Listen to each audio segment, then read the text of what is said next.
Good evening and welcome to the Watchman's Report. I'm Cody Higley, and tonight we've got Jason Foreman. And once again, as our special guest, we have Marion City Councilman representing the 3rd Ward, Mr. Ralph Smith. Ralph, welcome back to the Watchman's Report. Thank you, fellows. I appreciate your opportunity to speak to the public and talk to you guys and answer some questions. Yeah, we always enjoy when we're paid a visit by Councilman Smith, and 2026 is looking like it's going to be getting off to a bang. We had the swearing in ceremony that took place uh, the other day. Actually, what day was that? On the That first, time flies. When Yeah, it was New it? Year's Day. Yeah. New Year's Day. New Year's Yeah. Day. So we have new councilman um, that joined the team. You have Pam Larkin, who's been a guest on the Watchman's Report, who is now representing the 2nd Ward.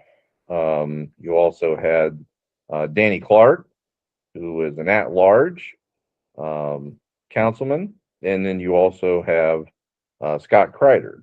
So those are the 3 newbies on Marion City Council. So they had the swearing-in ceremony, which not only did you guys do that, but you also passed the quarterly budget for 2026 that day.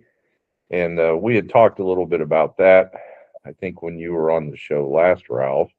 So it was, I think, a good thing to see that instead of having all these wrenches being thrown into the budget by a former councilman, I looked at that and I said, "Oh man, they voted 8-1. Like, that never happens." What were your thoughts on that? Oh, I think, the makeup of the new council, I'm pretty comfortable with it. I think that we have some independent thinkers on there, which is good at times.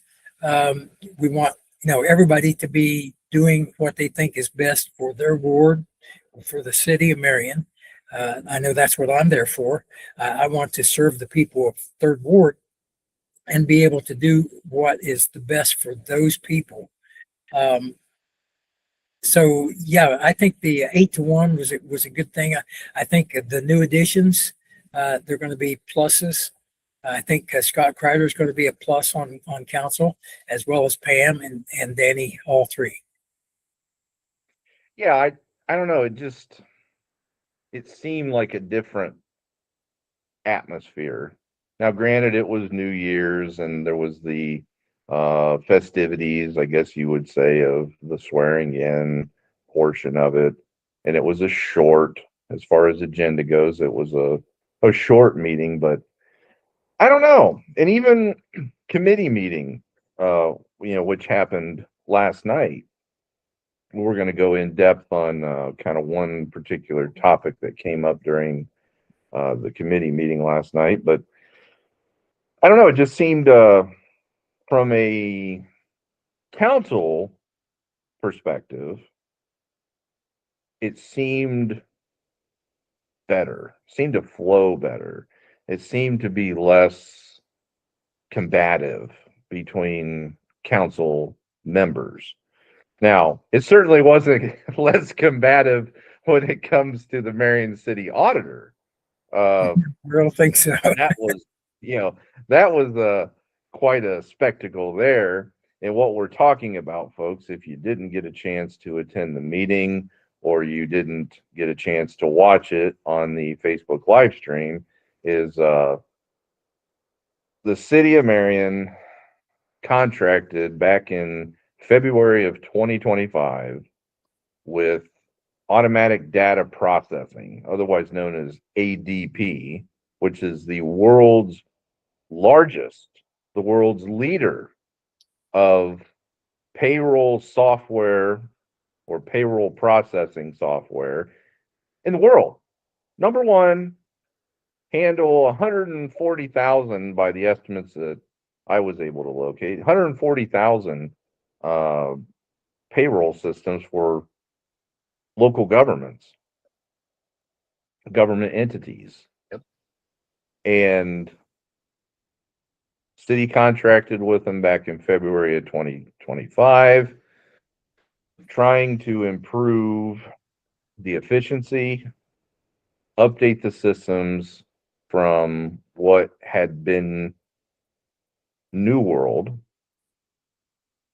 payroll, which had been in place since July of 2009. And we've all heard all about the New World financial software, which the city still uses. But historically, correct me if I'm wrong, they use New World for the payroll processing as well. Is that how you understand it, Ralph? Yes, I think the financial end of it, the software part of it was done through New World. Okay. So that's the whole thought process behind the proposal to have the city switch to ADP.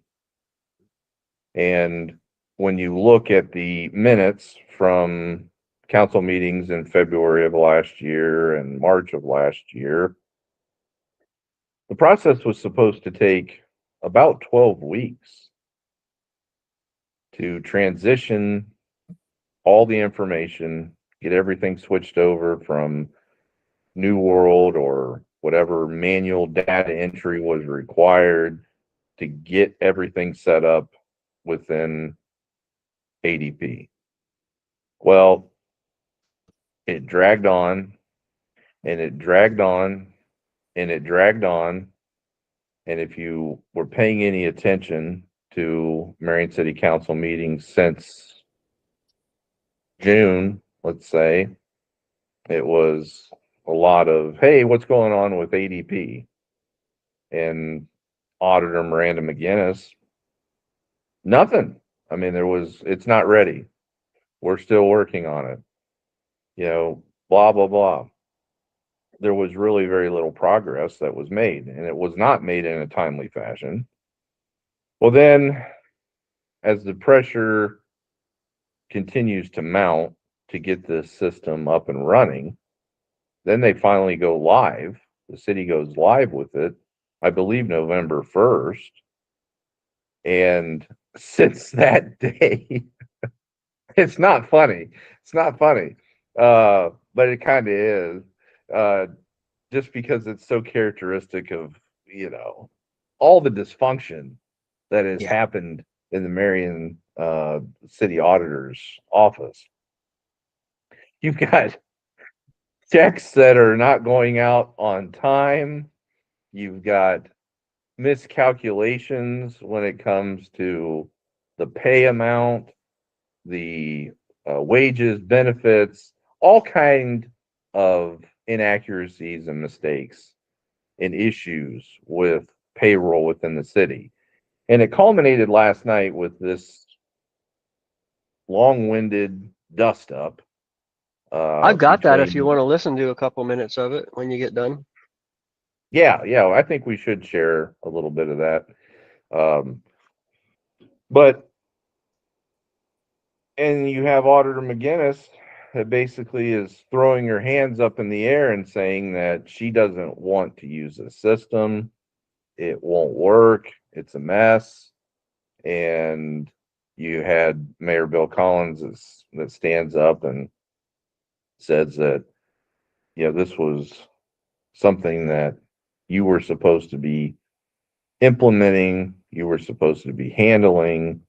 You yourself was sitting there in Finance Committee, Ralph, and you also had the chair, Twyla Lang, that put pressure on Miranda McGinnis to get things in order. What were your thoughts on that? As you were sitting there, Ralph, witnessing this back and forth between McGinnis and Twyla and Bill Collins, what were your thoughts? Well, let me go back a little ways to why we went to ADP in the first place. And I think back in December of 2023, or maybe early January, the payroll clerk, and the only payroll clerk that was trained to do payroll quit. She quit the job, and so the auditor's office was left with no one who knew how to do payroll. That came up at the meeting. So Miranda said that she was going to have to do payroll, and she was short already on people. And so the mayor came up with the suggestion that ADP, we were told at that time that ADP could do it cheaper than what we were doing it with our own employees and through the auditor's office. And so the council authorized the mayor to enter into a contract with ADP to do our payroll for us, take that function over, and that would relieve our auditor's office of having to do that job. And I believe it was March, I think around the 1st of March, where they said that they were going to go ahead with ADP, and it would take about 12 weeks or so, like you said. And the 1st of July, we should be able to go live with the payroll. Well, as you know, after that, it was one problem right after another. Every time we ask about payroll, how was it going? No, there's problems here, there's problems there. This is not working right, that's not working right. And so finally, November 1st, they did go live. And that's when the real problem started, because people are not getting their pay on time. People are not getting the right amount of pay. My paycheck has been messed up since November 1st. And things that are being deducted from their paychecks is not getting deposited into the accounts where they're supposed to be, like retirements and things like that. So that is just a real mess. I know that Miranda said something last night about wanting to hire an employee, and she was told, why are you bothering to do that? We're going to ADP. Well, I think that situation came up because she was supposed to have had more than one person as a payroll clerk that was trained to do payroll. Nobody wants the only egg in the basket, and have it leave, and now you're stuck with nobody to do the job, which is exactly what happened. So she was supposed to have somebody that was trained to do the job besides the other payroll clerk, and she didn't. So that brought up a situation where we had to do something. And to hire a payroll clerk, a new payroll clerk, and get them trained and everything would take about as long as going to ADP, supposedly, if it had all gone according to plan. But according to Miranda, Ms. McGinnis, ADP is the problem, and they just aren't capable of handling the payroll like Marion has, which we know they're the biggest payroll software company in the world, and they can handle Marion, Ohio. Trust me. Yeah, that's what I found kind of shocking was when people would bring up ADP, it was there was confusion. People were ignorant of it, acting like they hadn't heard of it before. I don't know about you, Jay, but I think every single job that I've had since I was, I don't know, over the age of 18, probably, big boy jobs, have all used ADP. Like the private sector payroll numbers and stuff, like the Department of Labor releases, their statistics, but then the other, reliable payroll figures, employment record and stuff that is kind of used as official statistics in the American economy is provided by ADP. Like, Yeah, this is pretty not much, some man. small time like gig. I mean, So I've transitioned over when I worked in the telecommunications field. Bobby might join us, but I don't know. She might not. But Bobby went through this with me, and we implemented ADP across the board in several states. And we tested the systems for months before we went live in parallel. You know what I mean? Like it's something that you do in IT. We're compulsive testers. And I just immediately recognized when all this stuff, we talked about this, in the cross chats, and I know Ralph and I have talked about the suspicions of all this crazy. The testing was not done. And we have it on video from last night's council meeting where where Colin says that she advised that it was tested. And then she was like, I never said it was tested. So there you go. I mean, we heard it from city employees and several council members that, people had told them that people in the auditor's office or close to it and/or had told them that it was flat out admitted that it was not tested in tandem in parallel. So I have a lot of questions about that. And I did send a pretty lengthy email today to Miranda McGinnis, CCing Mayor Collins and Finance Chair Twyla Lang, because I want to know why it wasn't tested and what exactly is going on. You're always going to have problems with software when you put it in place. Ralph will tell you. Yeah, when I worked at GTE, in the last part of my career there, I was on a project committee, a project group, and we went throughout what was then GTE North, 6 different states. And we would go and we converted some software, and we always tested. Before we ever cut the thing into service, we tested it. And until we found out, okay, there's no mistakes, or so we thought. But just in case there were problems, we stayed on site for 2 weeks afterward. After the cut date, we stayed on site to handle any problems that might come up. At the end of the 2 weeks, if all was well and good, we all left. But I mean, that's just what you do.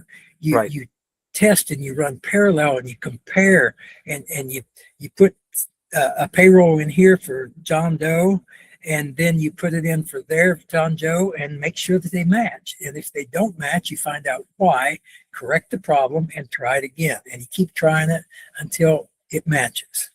Right. That's right. Yeah, it seems like just common sense. And to try to blame the system, ADP, I mean, it's one thing if you criticize New World, because there's been so many examples of that which are warranted, plus not only within the city of Marion, but other entities and governments that use that system. But again, ADP is the preeminent #1 top provider, and if you didn't test it, if that's what we are understanding, is that they didn't do this extensive testing, parallel testing, I just wonder how much insight, how much direction did the auditor play in the process, or was it? Do you have any insight into that, Ralph? I mean, was she working with them in March? When they had their kickoff, like, was she devoting much time to it? Well, from what I've heard, now I wasn't involved directly in the process, but from what I've heard is that things that were needed to do a good, clean conversion were requested from the auditor's office, but they never received it. ADP was waiting on the information. They would message, they would text, they would call and request stuff. And for some reason or other, that information never made it back, either at all or on time. So I know from a fact that if you don't get the right information into the system, you're not going to get the right information out of the system. Right. And if you don't get all of the information into the system, you're not going to get the correct information out. So timeliness is very, very important. When somebody says, we need such and such a file so we can do this, then we need to get them that file, and not next week or next month. They need it now. Yeah, and it's kind of par for the course for Auditor McGinnis. This isn't the first time that she's been accused of not providing information, fulfilling requests in a timely fashion. We also found out, not to go down this rabbit hole, but with the information that is requested by the Auditor of State, with the looming deadline of January 23rd, we heard that she hasn't done her part with that, at least not yet. I don't know. This just kind of seems to be situation normal, all effed up in Yeah. the office. The old military snafu right there, Ralph. Do you think that it's going to be resolved? I mean, and certainly by the deadline of January 31st, which is when W-2 forms have to be out to city employees. And again, if you're going to be filing those, they have to be accurate. You know, Exactly. is that going to happen? Can city employees like rest assured that this is going to be resolved soon? And Jay, I would, if I was a city employee and if I had all my W-2s, which I do, or not all W-2s, but all of my paycheck stubs, I would go back and total up some numbers and make sure that my W-2 form matched those numbers, because the way I'm feeling right now is, if they do get those W-2s out on time, are they going to be accurate? You know, Right. Is all the information going to be there? Am I going to end up paying taxes on $500,000 worth of income that I never received?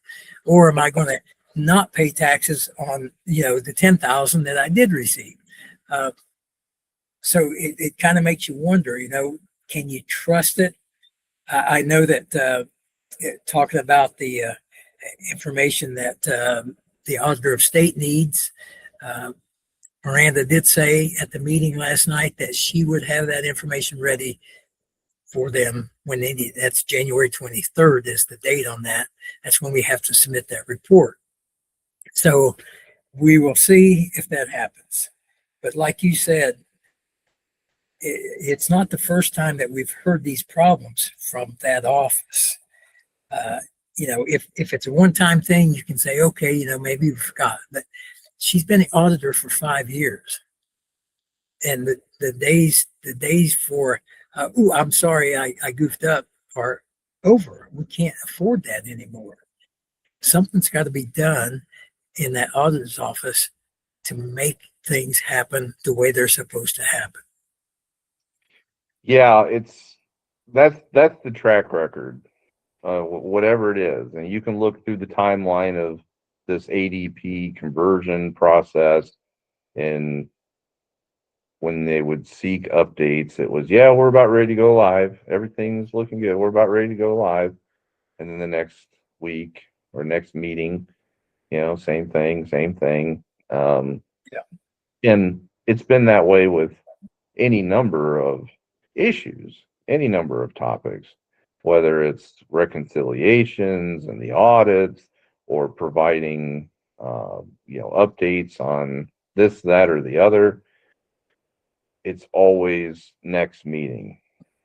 And then when council finally gets frustrated to the point where they really put some pressure on her, then, she kind of gets defensive with it, starts blaming, certain parties or what have you. That's kind of what I've noticed.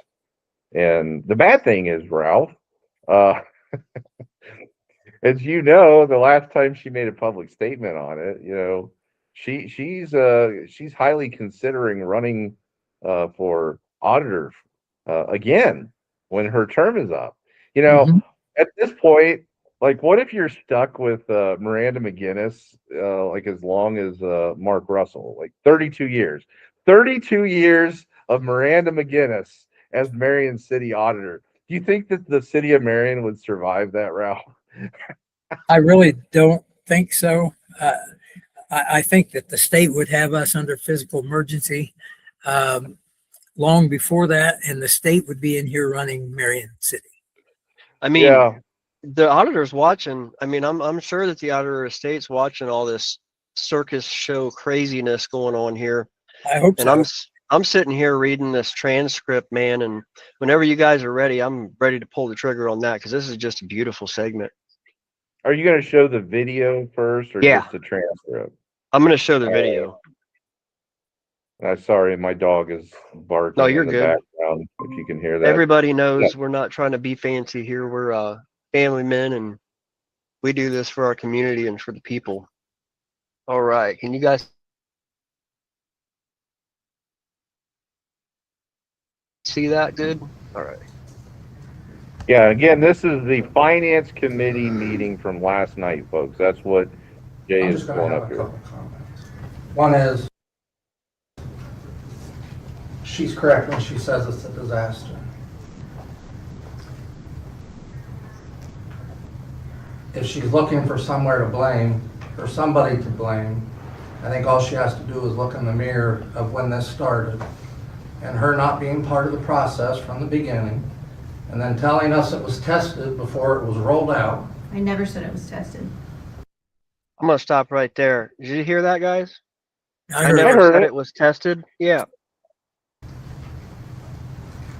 And folks, that's I Mayor Bill emailed Collins in ADP the this box, morning.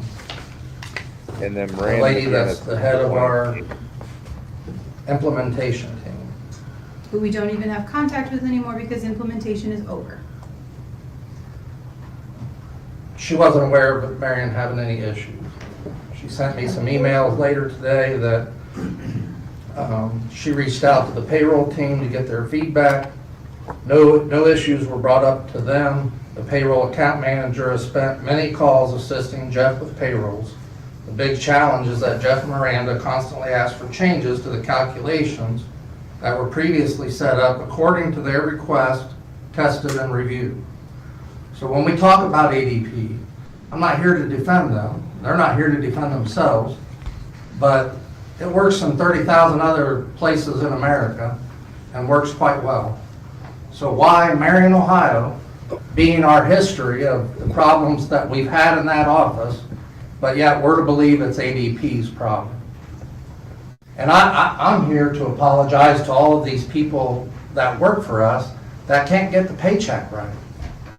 Or sometimes weren't sure they were going to get the paycheck the next day to begin with. Pause it, Jay, there for a minute. And folks, we don't have time to play the whole clip. I put it in the comments. It's in there. From beginning to end, but what he's talking about, all the employees, there were, I think it was mentioned last night, 10 grievances filed with the AFSCME union that represents City of Marion employees. 10 grievances over this issue of their payroll being incorrect, not getting paid on time, getting mispaid. And we heard from a line, quite a few, I think 3 or 4, last night during the finance committee meeting. They let them have it. Yeah. They let the city officials in general, but Miranda McGinnis in particular, have it. So what were your thoughts on those city employees speaking out, Ralph? Well, I'm glad they came forward. Yeah. That just lends credibility to the fact that there is a serious problem. And I have to really thank those guys for coming into work knowing that they might not get paid, knowing that when the payday comes, their check may not be in the bank. And I commend them for that.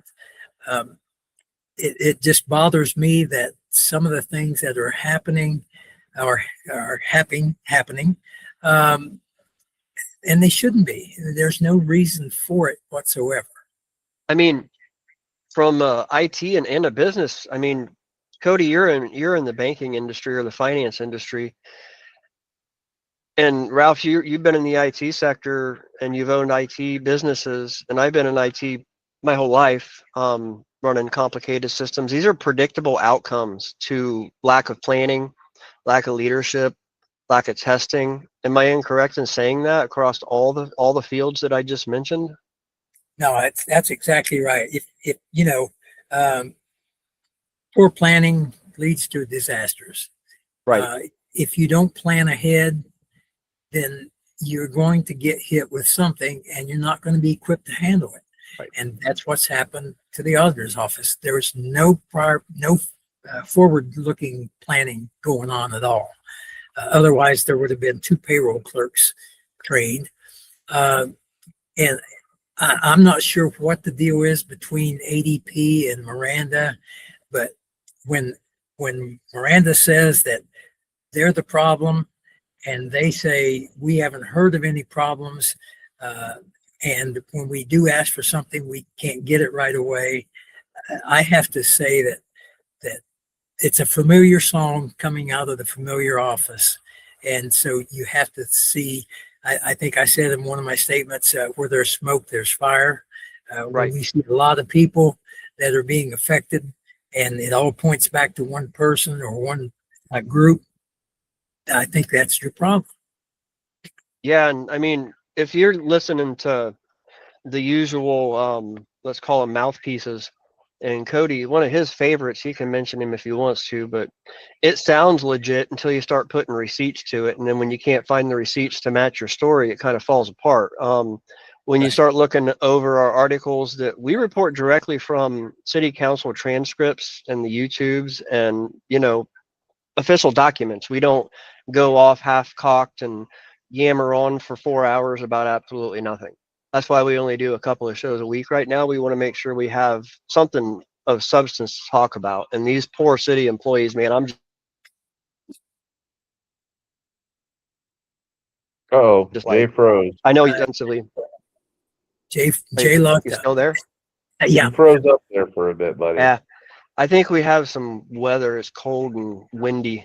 It's Anyway, getting so windy. I talked to Ralph extensively about this situation, and I mean, just from an IT standpoint, it's real easy to see that the testing just was not done. And that's before I even found that little gem that I found right before the show of her saying, "Oh, I never said it was tested.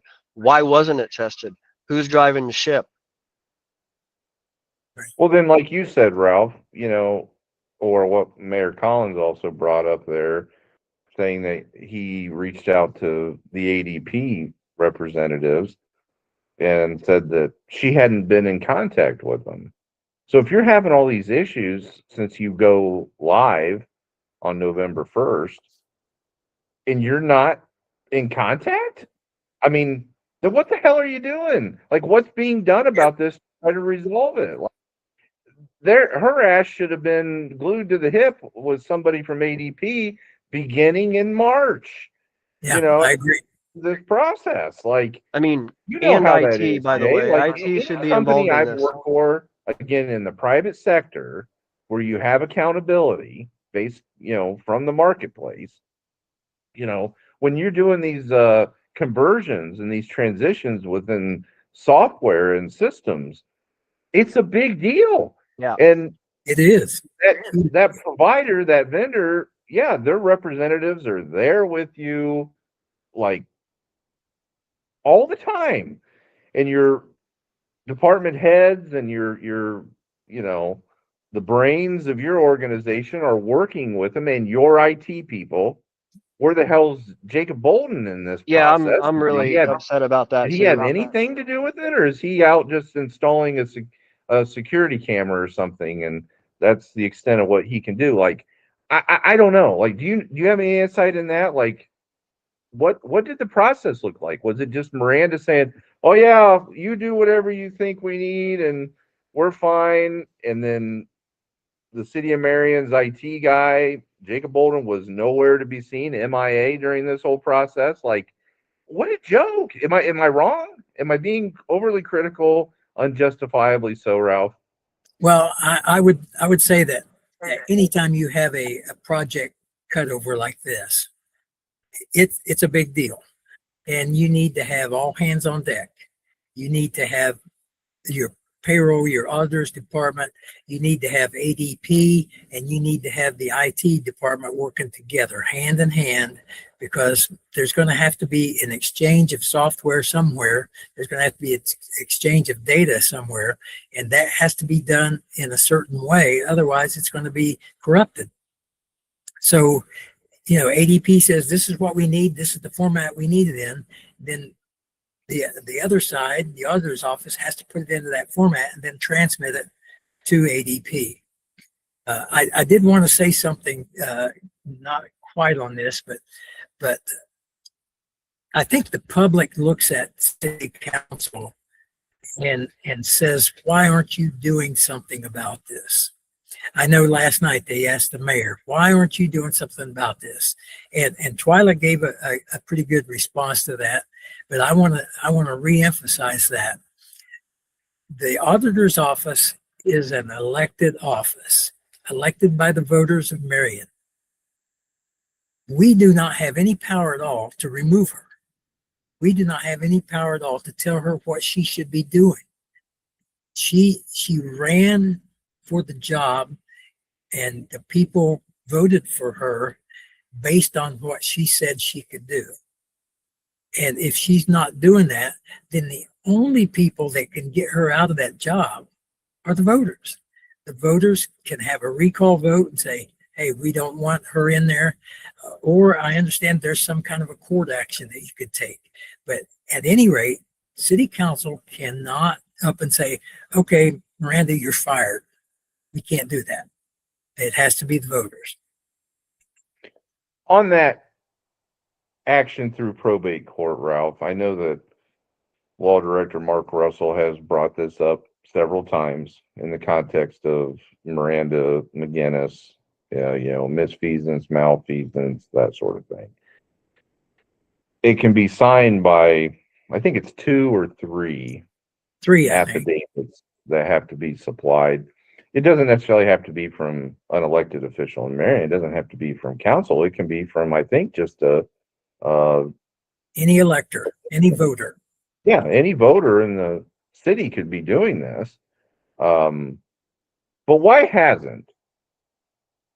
Why hasn't it? Why is it, has it ever been discussed, like, seriously, to say, hey guys, enough is enough, let's get 3 of us here on council to sign these affidavits and get them over to Mark Russell, and he can file them in probate court, and we can try. Is it because they don't think that they'll be successful on the merits of getting her removed that way, or is it they don't want the negative, the publicity? Do they think that it may be viewed negatively? Like, what's the reason why it hasn't been done up to this point, when it seems like it's more than warranted? Time and time again, issue after issue, it seems like it's been more than warranted. And yes, again, any 3 people in the city of Marion, if you're a resident and you're registered to vote, you could do this too. If you're tired of this crap, Marion City employees, then 3 of you union bros from the local, fill out the affidavits and file them. Get the process going. But why hasn't 3 members of council done it, Ralph? Well, I can't answer for the members of council, either past or present. I know that council did, I think at the end of 2024, took a no confidence vote, and they voted no confidence in the auditor's office. As far as I know, that's all that's been done. As far as I know that Mr. Russell has stood up there a couple of times and said, we need 3 electors. If you want to get her out of office, we have to have 3 electors who will sign an affidavit and say, the reasons why that she should be removed from office, and then he can proceed with that in a, I think, common pleas court or something. I think it's And probate court, you know, but believe it or not. why nobody has done that yet, I don't know.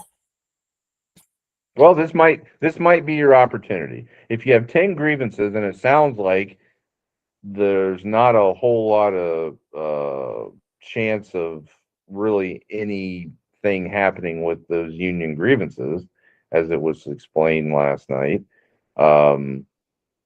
If you're concerned about it, then consider doing that. Consider filing those affidavits, because this situation is not going to be resolved. I honestly don't expect that the W-2s will be provided and be accurate by the deadline of January 31st. I don't see that happening based on what I'm hearing. Maybe I'm wrong. Maybe she'll have a come to Jesus moment, and sometime between now and then things will get resolved. I know there was discussion that they're going to schedule kind of an emergency meeting with ADP. I don't know if that's going to be in person or if it's going to be over the phone or virtual. I don't know, but it's not likely. I mean, it took this long to get something that should have been fairly, you know, fairly simple, I would think. If it's For a done company properly. like AD, yeah, and you have all these issues on top of all the other issues that you have in that department, and you throw in the mix the city of Marion's fiscal caution status. I mean, it's just one thing after another. And I wanted to give Miranda McGinnis a little bit, as I kind of became more acquainted, as we dug into the details and all the documentation and found all these issues within the New World financial software. I myself said, hey, I might have been a little bit overly critical of Miranda McGinnis in light of this reality. But then you have this kind of crap, which is not the cause. It's not New World, as far as I understand. Now, if it was a situation where you're saying that New World is directly like inputting messed up data into ADP, if that was the cause, maybe I don't know, but it sounds like that wasn't the issue here. Is that right, I Ralph? don't It was not. As far I as I don't know, think it there wasn't. was. Okay. So you're removing that. Because I'm still 100% convinced that New World is absolute crap. Oh It's yeah, tainted. it's been tainted since they installed it. I mean, we've proven Yeah. that way beyond a reasonable doubt. Yeah. But this situation with ADP, or the situation with providing the information to the auditor of state in a timely, fashion, and maybe she will. Maybe she'll get that in before the deadline, and everything will be hunky dory. I don't know. It's just not encouraging, Ralph. Are you encouraged at this point? Well, it seems to me like it's getting worse. When I first came on council, I heard about some problems. I watched the committee meetings. I watched the finance committee meeting, and that seemed to be where all the issues were. But it seems like it's a snowball effect now, and it's getting worse and worse by the day. I don't know, how they stop it.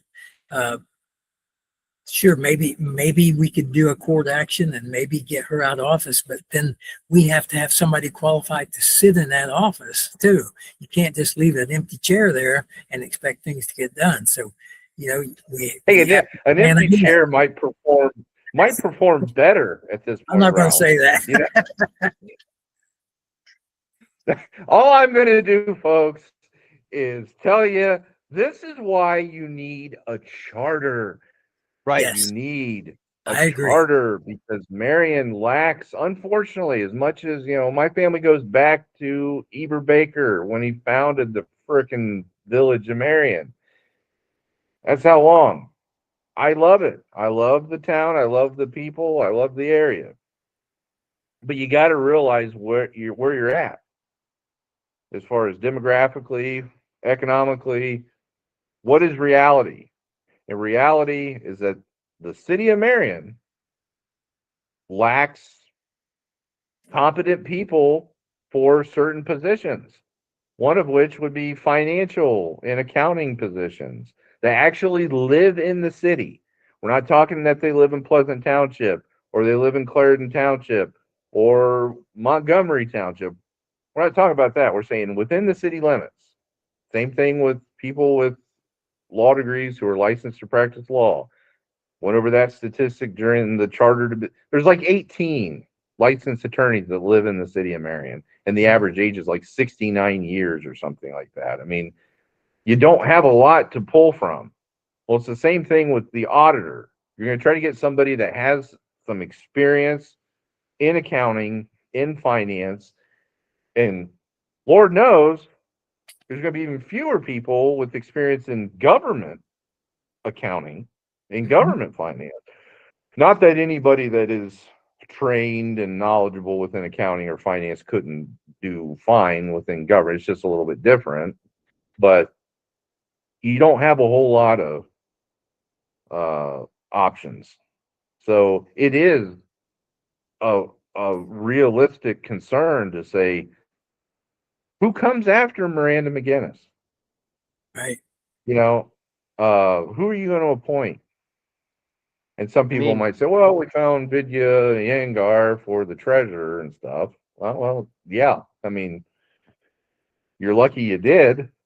Right. There's just not a lot of options in this. Well, the problem city is that the people that are qualified and the people that can do the job well are already working at other places. And the city of Marion can't afford to pay what those other places are paying. So, you know, if you have an accountant, if you have someone who is qualified to be the auditor of the city of Marion, they're probably already working somewhere or they have their own business, one or the other.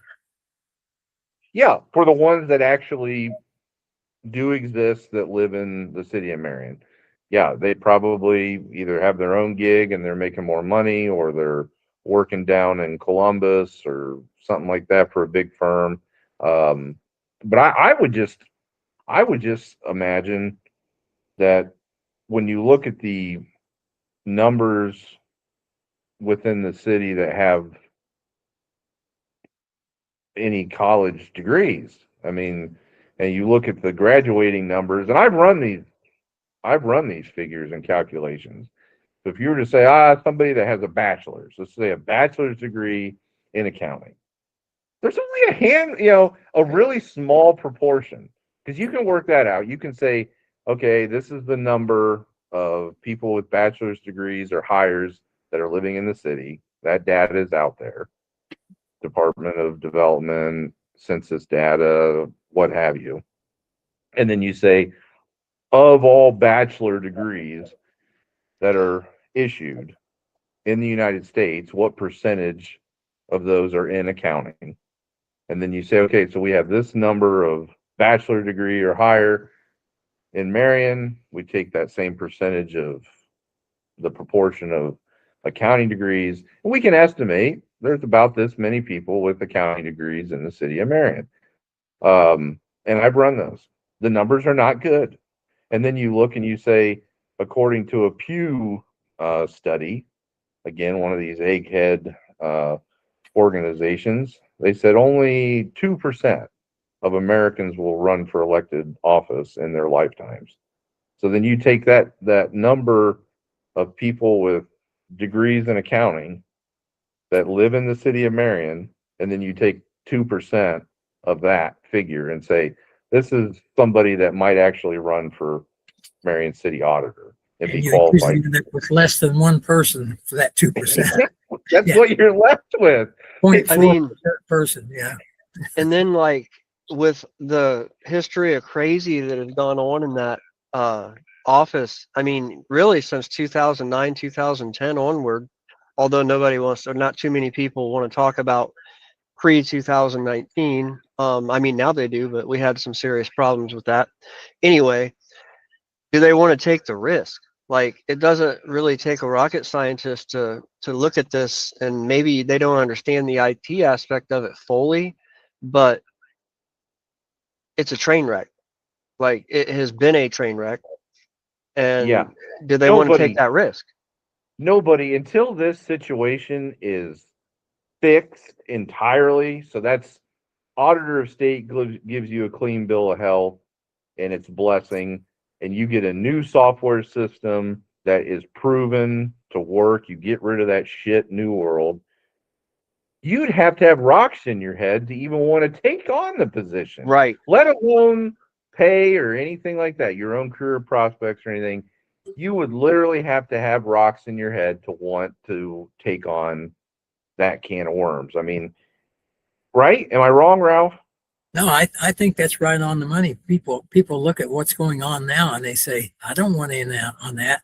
You know, if they asked me today to be the auditor, I'd say no, no way, no how.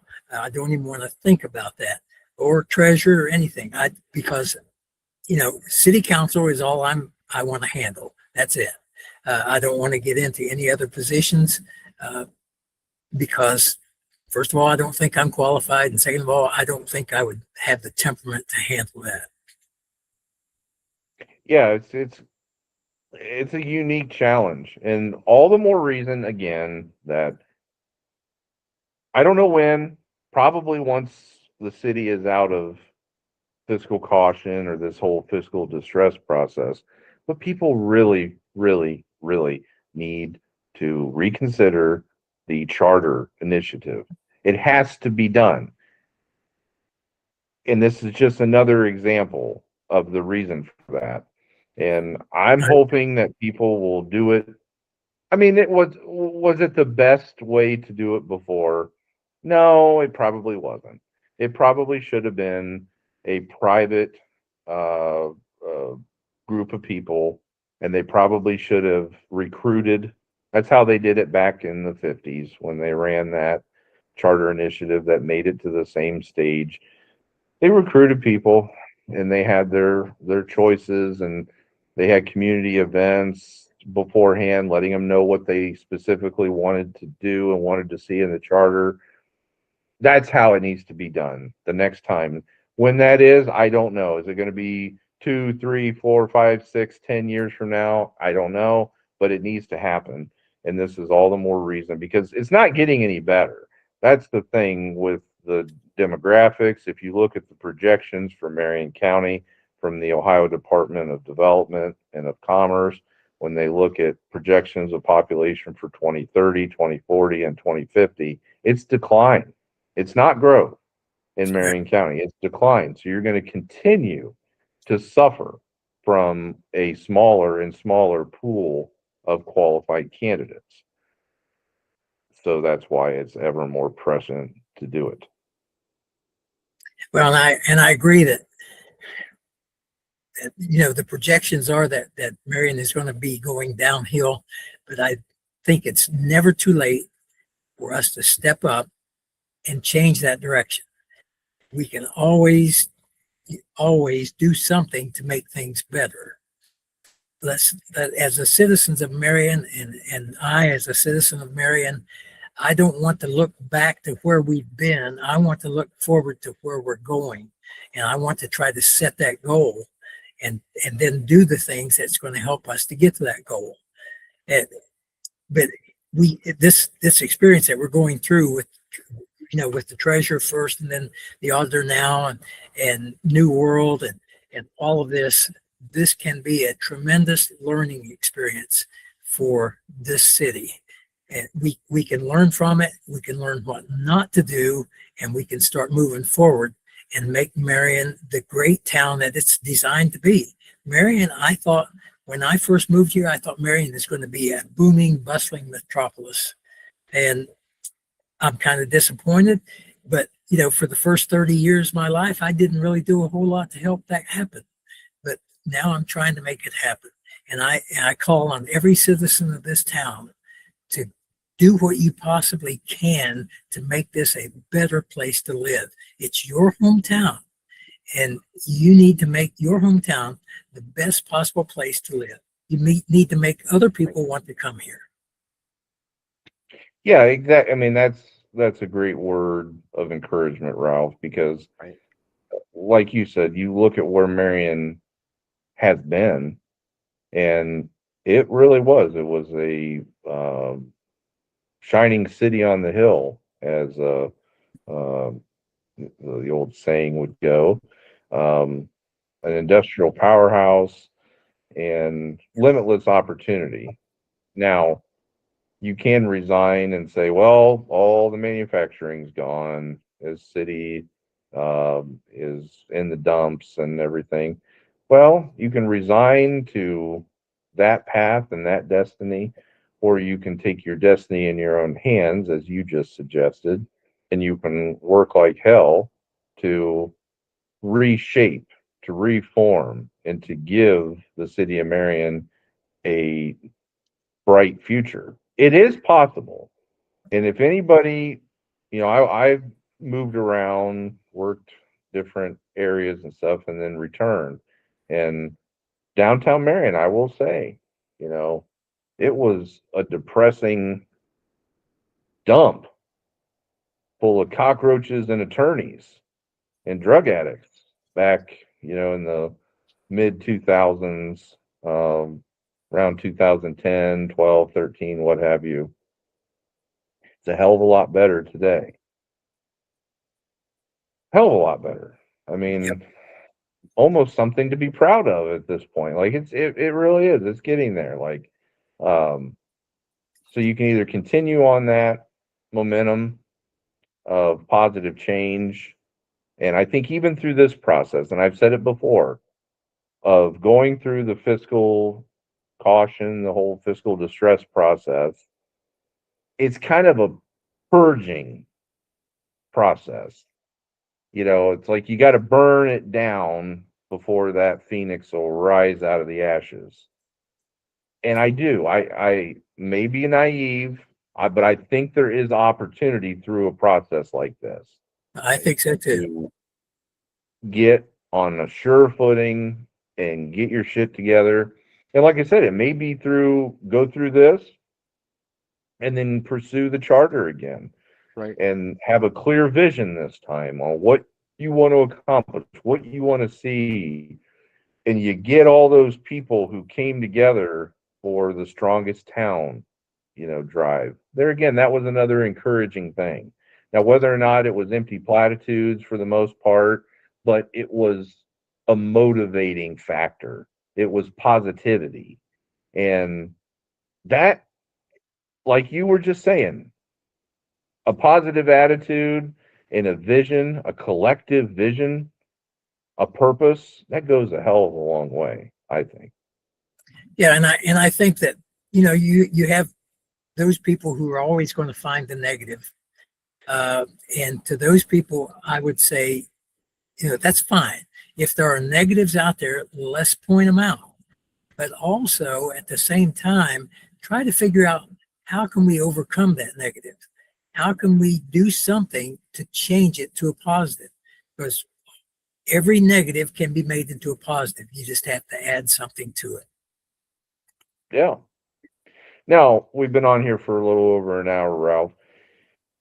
What's the status currently with the city's cybersecurity ordinance? Has that been made it through all its readings? I mean, is it approved, or are we still in the second reading or something like that? I can't remember. Well, I believe that we passed a shell that was required to be passed by the first of the year by the state. It's a shell of a cybersecurity plan. It doesn't go nearly deep enough. It needs to cover a lot more bases, and I think that as a legislative and codes chairperson, that's one of the goals that I'm going to have, is to try to get that cybersecurity policy updated, get it to include the things that need to be done. And so that's one of my goals as legislative chair. The other follow up on that was with the reestablishment of the Information Systems Committee. Right. Is that going to move forward now that we have a new city council without quite so many wrench throwers? Well, as I understand it, yes. As I understand, we are going to resurrect the IT committee, information technology, or whatever. That's great to hear. Woo. But and I do think that we're going to do that. Sean Barr is the president pro tem, and he would be the person that would actually put that into play. So it's just a matter of, we didn't want to do too many things on New Year's Day, try to start too many different things, because as you know, for every committee, you have to have people to sit on that committee. And we've all got 3 committees that we serve on now. So any new committee is going to require somebody to serve on 4.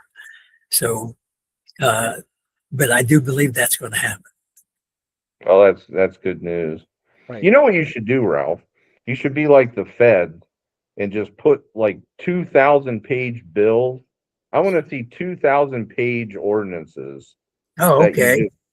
Omnibus ordinances. You put a bunch of pork and a bunch of shit into one single 2,000-page ordinance, and then you vote on it before you read it. Yeah. Does that sound good?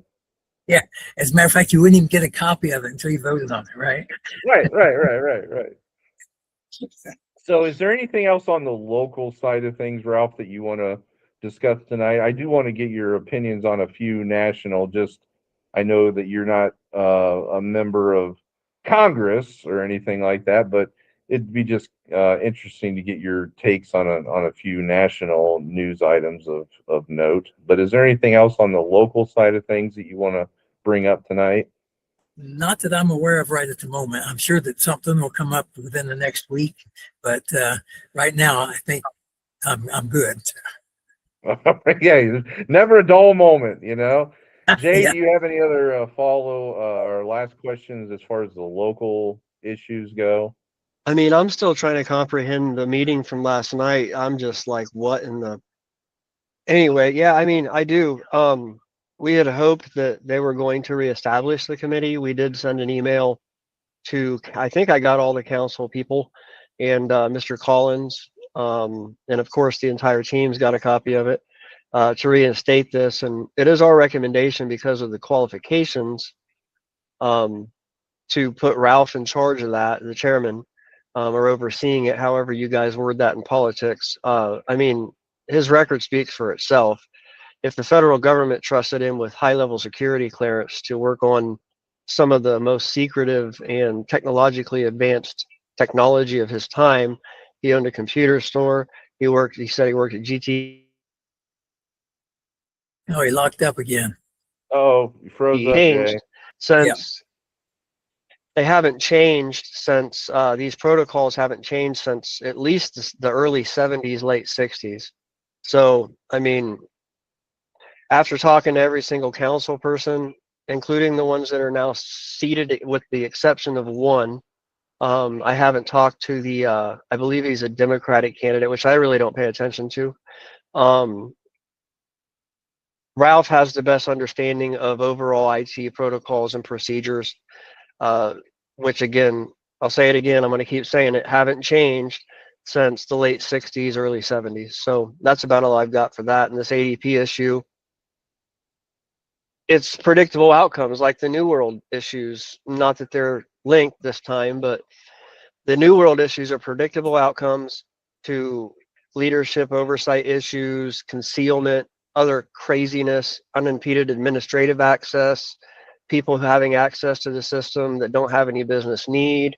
And then you fast forward to a system transitioning over to ADP, where the auditor herself cut the mayor off and said, I never said that we tested. What is that? So, I mean, these are predictable outcomes in the business world, and especially in the IT world. Yep, I agree.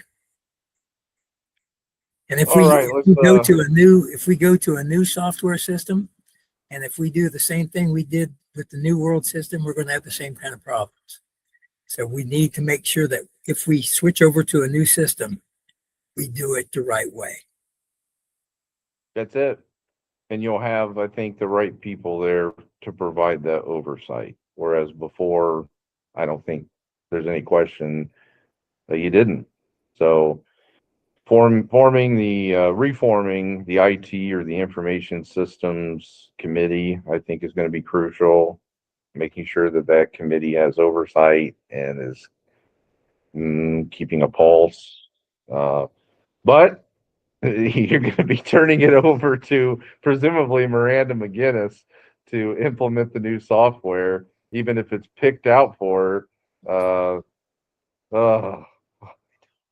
I don't know, Ralph. Brighter future, brighter future, It's enough to give positive you a headache, isn't attitude.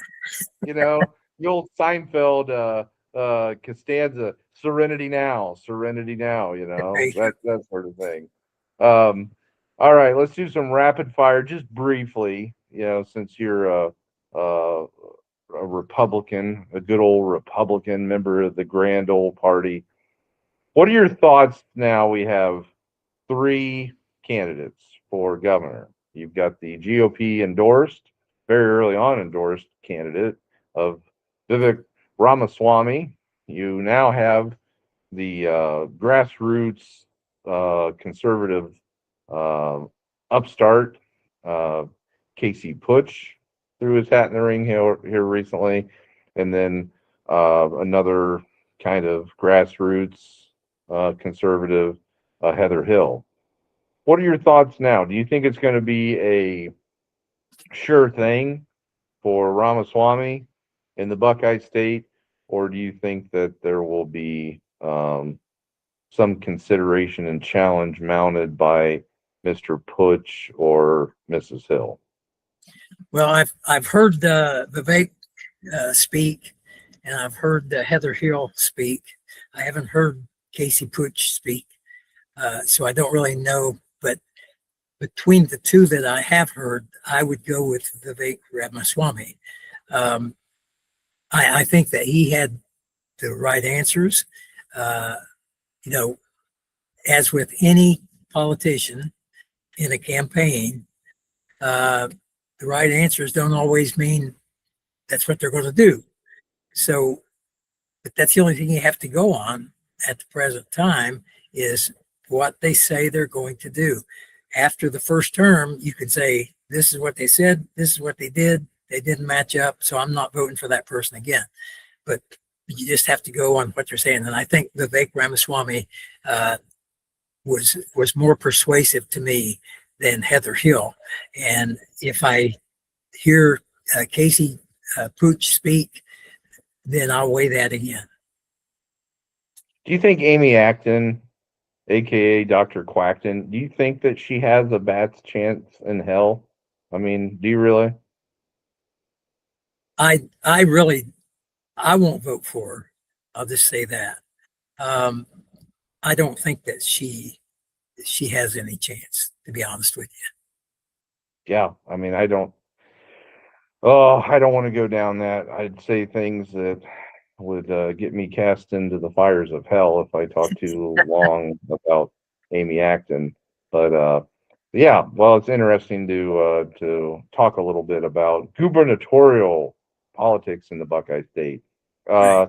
Last question here for you, Ralph, is a national issue, and it's the well, I wouldn't call it an invasion. I mean, technically it was an invasion, but the capturing and the extraditing of the president of Venezuela, the socialist communist Nicolas Maduro, Mm-hmm. here just a few days ago. What are your thoughts on that whole Venezuela operation? And now we find out that we are going to be running the show in Venezuela. We still have our blockade out there on the waters of the Caribbean, and we're going to be sending in American and Western oil companies Were you in favor of that operation, Ralph? Or is it too early to say whether or not one can really support it? What are your thoughts on the operation in general? Well, I was surprised by the way they did it. I thought the way they did it was very, very efficient. Um, it's the last thing I expected. I honestly, I expected something to happen that would involve us in a shooting war. I thought, a Venezuelan airplane would come over and strafe one of our Navy boats or whatever. But I'm glad that didn't happen. Um, as far as being, as far as going into a foreign country and kidnapping their president and bringing them back, to me that's wrong. But in view of the fact that he is a drug dealer, and that's basically all he is a drug dealer that holds a high position in the country, and he runs drug farms and he runs a cartel. I say it was needed, it was warranted, and I'm glad they did it. I wouldn't recommend going in and capturing any president that you don't like and get them out of the country. If they did it to remove the drug problem, that's fine. But if they did it to just change the government, I think that's wrong, because what you do to some people, other people can do to you too. So you don't want your president to be kidnapped on the way to Rome or something. Right. I do. I think that that's most people who really think about these issues can see both sides, I guess, positives and negatives to an action like that.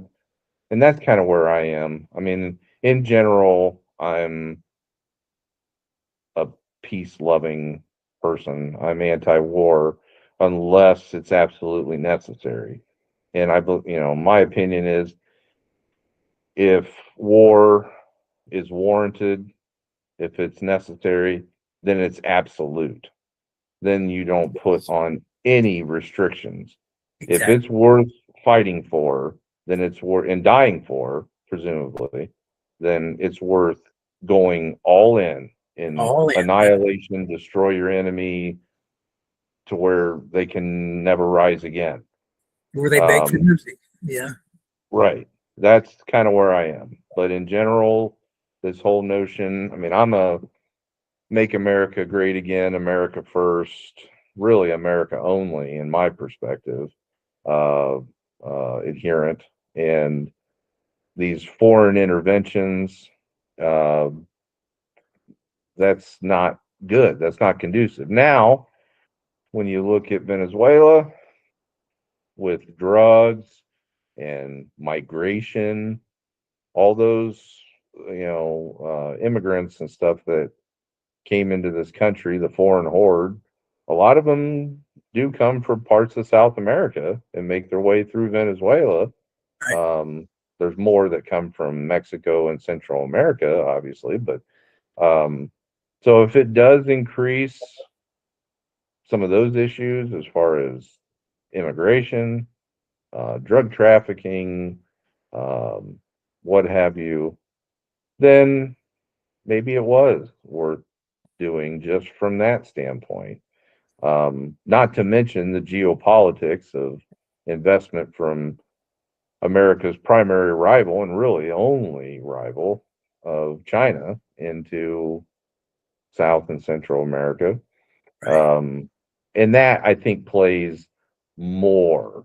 People don't want to talk about it, but this whole uh, revitalization of the Monroe Doctrine, it's kind of geared toward China, really. I Because think, they're making a big push into South America.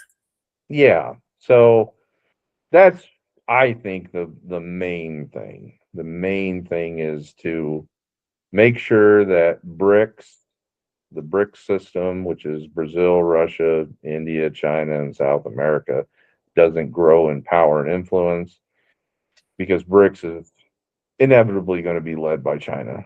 Right. So if you're Oh, going yeah. to talk about hemispheric spheres of influence, then this whole Western hemisphere has to be our sphere of influence. And you can't allow any of those BRICS nations, namely China, to get a foothold here. And I think that's pretty much what it was all about. But And in that respect, it possibly could have saved thousands of lives later on. Mhm. I do. I do. I mean, as much as I'm anti-war and I'm anti-foreign intervention, um, I don't know. I am kind of conflicted on this particular operation. Right. As long as it's handled well. And the other part of that, if American companies, and I know some people may be critical of thinking of spoils or anything like that. No, if you're going to send in Western companies, Western oil companies, to go in there and invest money. And now there's talk that any investment by these private oil companies will be at least partially subsidized by the American taxpayer. Well, we need to get some benefit other than maybe a few cents off a gallon of gas or something Right. like that. Like there needs to be some tangible benefit to the American people for this operation and the cost associated with it. So I don't think there's anything wrong with that. I mean, if they're going to get this, if it's a question of the oil companies getting majority of the spoils, quote unquote, or the American people getting a cut, I think it's fair to say American people deserve something, something for their taxpayer dollars that they're expending in this endeavor. And I don't think there's anything wrong with saying that. And one thing that I have learned on this, I kind of figured it before, but Donald Trump does what he says he's going to do. And if Donald Trump said, Ralph Smith, I am coming for you, I would be looking for a new identity because you can pretty much bet that he's going to be coming for me. So, I have to give him my praise for that because he's doing what he said he was going to do. Yeah. Did you ever meet him, Ralph? No, I never have. Did I ever tell you my Trump story? Oh, I don't think so. I Okay, think Jay's I gotta digress here a little bit. Just because I think that there's a lot of really strong opinions about Trump. You either love him, you hate him. There's really not much in the way of middle ground. Okay, so I was one of his first supporters back in when he first came down the escalator, made his announcement, and he was treated as a joke. You know, this washed up, TV show host and, sometimes billionaire and all that stuff. So I went to a rally. It was in another state, in another city. And fortunately, it was one of his very first rallies that he held right after he announced that he was running for president. And I got the honor of standing on the stage behind him. Now they had it roped off, there was a bar or whatever, so it's not like I could have ran up there and gave the man a hug or anything like that. So the podium's kind of in the middle of the stage. They have that barricade there, but I was right up at the barricade, and a friend of mine was up there with me. So he finishes his speech and the rally and everything, and it's a typical Trump speech, calling out the media in the back and stuff, and the crowd goes nuts and all that stuff, hounding the mainstream media. Well, Secret Service, when he finishes, Secret Service like comes and tries to direct him over to the exit from the stage. And we're all screaming because we're like, hey, come over here. And we wanted to meet him and we had signs and things like that. And Secret Service is just kind of like carrying him off the stage. And we get louder and louder and louder. And he turns around and he looks at us and he's like, me? You want? And we're like, yeah, come over here. So he turns around and he starts going around the perimeter of the stage. And he gets to me and he signed a sign and everything. A friend of mine, he signed a sign. And, I had a little bit of a one-on-one, shook his hand. I said, Mr. Trump, we need you to save this country. We're going to hell. And he said, we're going to. But what got me, Ralph, because that would be a normal thing. Okay. You expect a politician to say that, to do that. Right. But there was a guy that I didn't know who was on the other side of me, and he had he had like 5 things, like framed items and things like that, Trump memorabilia, and he had a whole stack. And he goes up and he's like, Mr. Trump, will you sign these? And Trump looks at him and stuff and says, didn't I see you in Milwaukee like last week? And he's like, yeah, I was in Milwaukee. And he's like, and I signed a whole stack for you there, didn't I? And he's like, yeah, you did. And he's like, well, are you making good money on this stuff? He's like, I hope so. He's like, but I'll help you out any way that I can. And he sat there and he signed like that whole stack of stuff. Wow. But he recognized that guy, which I'm Yeah. thinking, if this guy like was a jerk or didn't really give a shit, wasn't perceptive, you wouldn't remember that kind of stuff.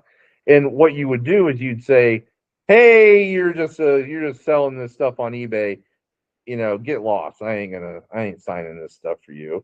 Right. But it was like said almost as if he like appreciated the fact that the guy was being entrepreneurial.